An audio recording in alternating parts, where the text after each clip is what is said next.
খবর শুনছেন Siliguri news TV channel থেকে। আজ শনিবার 24শে আগস্ট জানাবো আজকের বাছাই করা গুরুত্বপূর্ণ 10টি তাজা খবর। শুরুতেই হেডলাইন। আরজিকর কাণ্ডে বিচার চেয়ে পথে নামছেন তরুণী চিকিৎসকের বাবা মা।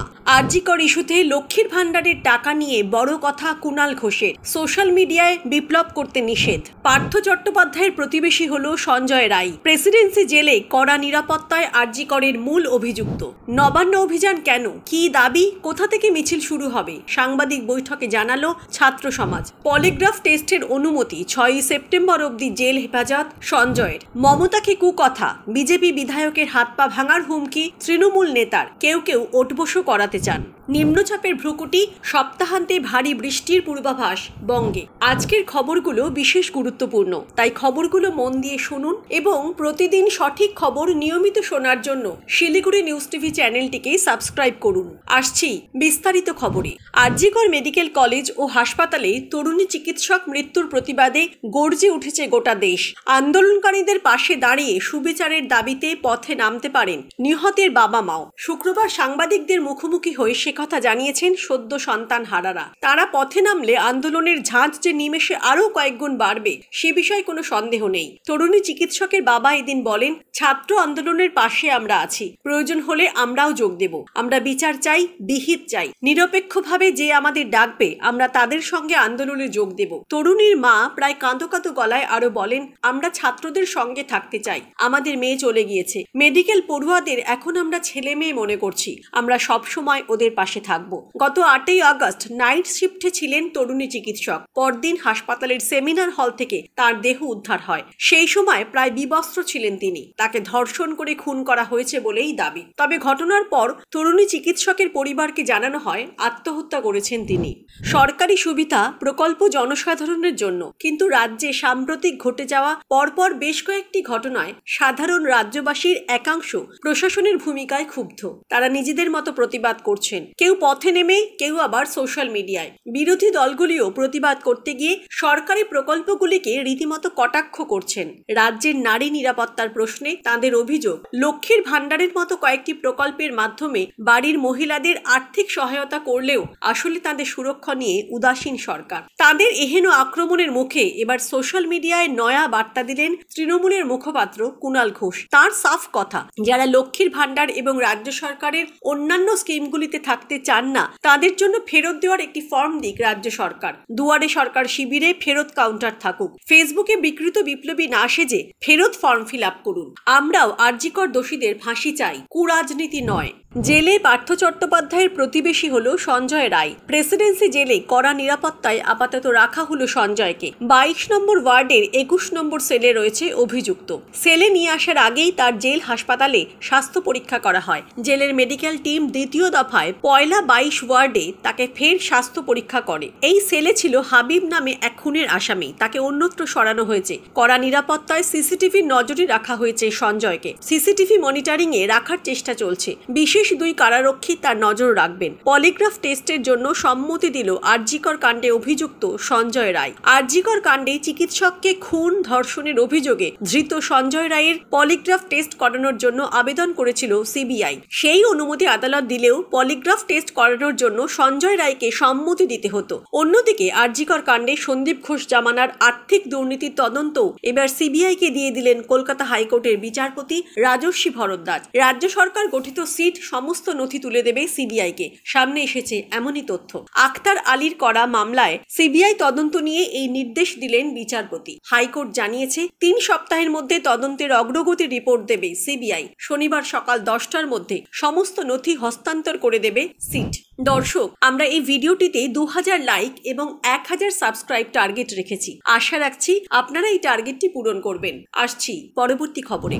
আগামী মঙ্গলবার অর্থাৎ 27শে আগস্ট শান্তিপূর্ণভাবে নবান্ন অভিযানের ডাক দিয়েছে ছাত্র সমাজ। এ ব্যাপারে রাজ্যের আপত্তি উড়িয়ে মিছিলের অনুমতি দিয়েছে কলকাতা হাইকোর্ট। শুক্রবার বিকেলে হাইকোর্টের ওই রায় সামনে আসতেই কলকাতা প্রেস ক্লাবে সাংবাদিক বৈঠক করল ছাত্র সমাজ। কেন এই প্রতিবাদ মিছিল, কি দাবি, কোথা থেকে মিছিল শুরু হবে হবে এ সম্পর্কে বিস্তারিত জানালেন ছাত্র সমাজের তরফে সাংবাদিক বৈঠকে হাজির হওয়া প্রবীর দাস, শুভঙ্কর হালদার ও সায়ন লাহিড়ীরা। আন্দোলনকারীদের তরফে জানানো হয় তাদের 3টি দাবি।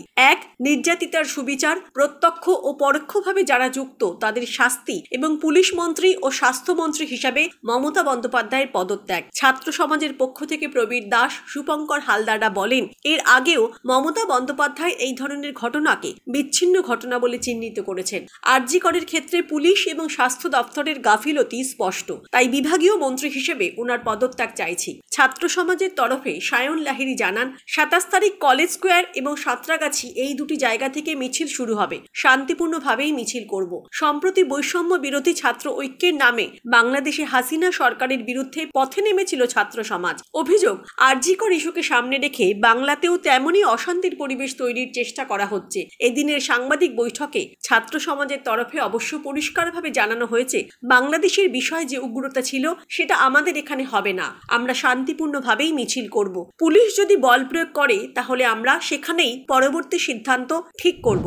আরজি কর মেডিকেলে ডাক্তার ছাত্রীকে খুন ও ধর্ষণের ঘটনায় ধৃত সঞ্জয় রায়কে শিয়ালদা আদালতে পেশ করা হয় শুক্রবার। 6 সেপ্টেম্বর পর্যন্ত জেল হেফাজত দেয়া হলো এই মামলায় একমাত্র ধৃত সঞ্জয় রায়। সূত্রের খবর, শিয়ালদা আদালতে অভিযুক্ত সঞ্জয় রায়কে একদিনের হেফাজত চেয়েছিল সিবিআই, কিন্তু শিয়ালদা আদালত সিবিআইকে হেফাজত না দিয়ে 6 সেপ্টেম্বর পর্যন্ত সঞ্জয় রায়কে জেল হেফাজত দেয়। সঞ্জয় রায়ের নিরাপত্তার জন্য শিয়ালদা আদালত জুড়ে আজ ছিল সিআইএসএফ বাহিনী। সেই সঙ্গে পলিগ্রাফ পরীক্ষার জন্য সম্মতি দিয়েছে সঞ্জয় রায়। শিয়ালদা আদালতে তোলার পক্ষে এদিন বিক্ষোভ দেখায় বাংলা পক্ষ।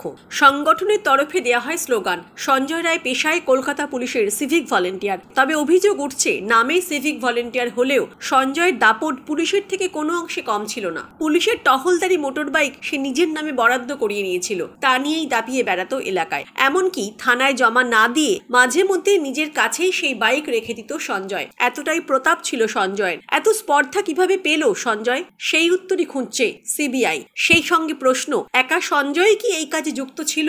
সেদিন কেন 3 বার আরজি করে গিয়েছিল সে? আগে থেকেই কি সে ছক কষে রেখেছিল? মিলবে কি উত্তর? পলিগ্রাফ টেস্টে অনেক তথ্যই আসতে পারে সামনে। সূত্রের খবর, এদিন পর্যন্ত যা জিজ্ঞাসাবাদ হয়েছে তাতে অনেক কিছুরই সদুত্তর দেয়নি সঞ্জয়। এবার কি উড়িয়ে যাওয়া প্রশ্নেরও উত্তর মিলবে?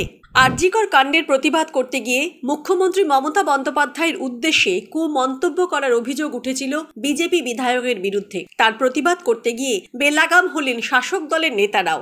একে একে মঞ্চে উঠে বক্তৃতা করতে গিয়ে কেউ ওই বিজেপি নেতার হাত পা ভাঙার হুঁশিয়ারি দিলেন, কেউ আবার নিদান দিলেন কান ধরে ওঠবোস করানোর। কুকথার প্রতিবাদে আয়োজিত সভায় তৃণমূল নেতাদের এমন সব মন্তব্যে বিতর্ক তৈরি হয়েছে। গত মঙ্গলবার আরজি করের ঘটনায় বাঁকুড়ার ওন্দায় প্রতিবাদ মিছিল ও সভা করে বিজেপি। সেখানে বক্তৃতা করতে উঠে মুখ্যমন্ত্রীর উদ্দেশ্যে বিতর্কিত মন্তব্য করেন ওন্দার বিজেপি বিধায়ক অমরনাথ শাখা। তার প্রেক্ষিতে বিধায়কের বিরুদ্ধে পৃথকভাবে 2টি অভিযোগও দায়ের হয়। একটি হয় ওন্দা থানায়, অন্যটি কোতলপুর থানায়। এরপর শুক্রবার অমরনাথের গ্রেফতারির দাবিতে ওন্দায় সভার আয়োজন করে তৃণমূলের শ্রমিক সংগঠনের বিষ্ণুপুর সাংগঠনিক জেলা সভাপতি সোমনাথ মুখোপাধ্যায় বলেন, ওকে রাস্তায় দেখা গেলেই হাত পা ভেঙে ফেলে রাখা হবে, আর সেটাই হবে ওর যোগ্য জবাব। যুব তৃণমূলের বিষ্ণুপুর সাংগঠনিক জেলা সভাপতি সুব্রত দত্ত বলেন, গর্ভে ধারণ করে এক মা আমাকে জন্ম দিয়েছেন, আর এক মা মমতা বন্দ্যোপাধ্যায় আমাকে রাজনৈতিকভাবে জন্ম দিয়েছেন। সেই মায়ের অপমান আমরা মানব না। অমরনাথ শাখা একবার আমাদের কর্মীদের লাঠি ও রড দিয়ে পেটানোর নিদান দিয়েছিলেন। এবার মা বোনেরা একই ভাষায় আপনাকে জবাব দেবে। দলীয় নেতাদের এই ধরনের মন্তব্যে জেলায় শোরগোল পড়তেই অস্বস্তিতে পড়েছেন তৃণমূল নেতৃত্ব। বড়জোড়ার বিধায়ক অলোক মুখোপাধ্যায় বলেন, এই ধরনের কথা বলা কোনো রাজনৈতিক দলেরই উচিত নয়। মমতা বন্দ্যোপাধ্যায় শুধু তৃণমূল কর্মীদের কাছে নয়, সারা বাংলার মানুষের কাছে একটা আবেগের নাম। অমরনাথ শাখা সেই মমতা বন্দ্যোপাধ্যায়কে যে ভাষায় আক্রমণ করেছেন তাতে বেজায় ক্ষুব্ধ সকলে। আবেগতাড়িত হয়ে তাই অনেকেই অনেক কথা বলে ফেলেছেন। আমরা অমরনাথ শাখার গ্রেপ্তারির দাবি জানাচ্ছি। অমরনাথ পাল্টা বলেন, এই ধরনের কুকথা বলা তৃণমূল নেতাদের সংস্কৃতি। সে দলের মাথা যে ভাষায় কথা বলেন সেই দলের নেতা কর্মীরাও একই ভাষায় কথা বলবেন, এটা এটাই স্বাভাবিক। মুখে বড় বড় কথা বলে লাভ নেই, ক্ষমতা থাকলে তৃণমূল নেতারা সামনে এসে করে দেখান।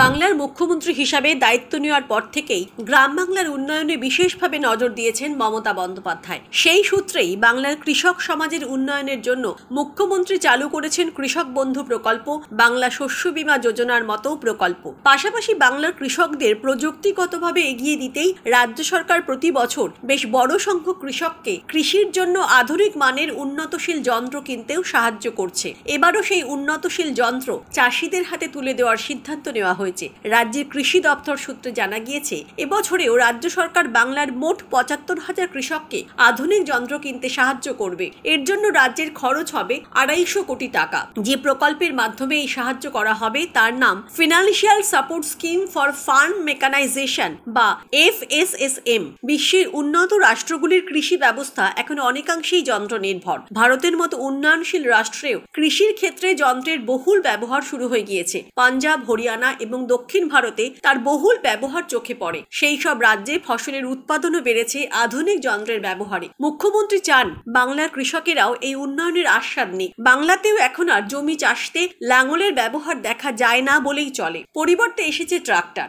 ধান ঝাড়াইয়ের কাজেও ব্যবহার করছে যন্ত্র।